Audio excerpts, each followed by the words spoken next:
la ZAC Pierremille-les-Îles, c'est un projet de réaménagement d'un territoire qui était quelque peu en friche. C'est un projet qui pour nous a de l'importance parce qu'il nous permet de tester en grandeur nature notre projet politique de ville nature. On est vraiment sur un secteur de renouvellement urbain et puis en ayant une approche différente de la manière de produire la ville, de s'inscrire dans cette démarche de construction d'une ville durable et d'une ville décarbonée, d'une ville qui réponde en tout point aux objectifs de la ville de demain. Il y aura 3300 logements à construire à l'échelle de la ZAC, à la fois sur le secteur de Nantes et de Rezé. Et dans le cadre du démonstrateur, ça concerne la première phase de l'opération d'aménagement sur le secteur de Bacil à Rezé.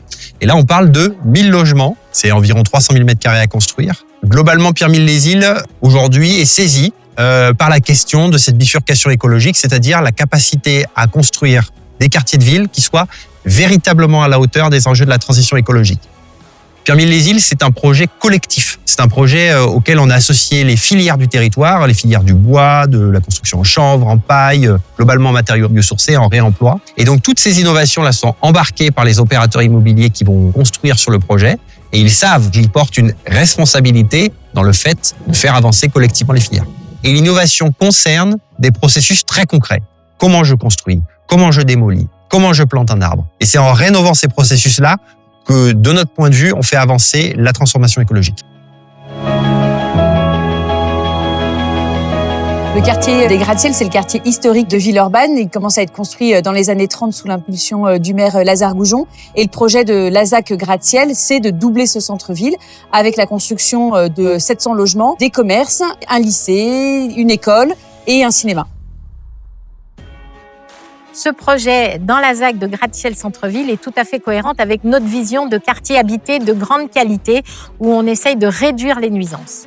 Il faut penser autrement la logistique pour l'approvisionnement des commerces et pour l'élimination des déchets. Aujourd'hui, en apportant justement les solutions qu'on met en place sur la gestion des déchets et sur la régulation de chantier, sur l'optimisation et l'organisation de l'intégralité de ces flux entrant et sortant des chantiers, on vient répondre à la problématique de chantier en zone dense. Comment on fait en sorte qu'on a un minimum de nuisance envers les riverains et envers aussi les commerçants à proximité. On fait le même principe sur la partie logistique urbaine. Notre objectif, c'est vraiment de préparer le futur quartier, comment on accompagne les futures livraisons pour qu'elles soient vraiment optimisées et aussi décarbonées. On va mettre en place un certain nombre d'expérimentations. Un système logistique performant, c'est par exemple la mise en place d'un espace logistique de proximité pour accueillir une partie des livraisons et faire la livraison finale en véhicule décarboné ou en triporteur.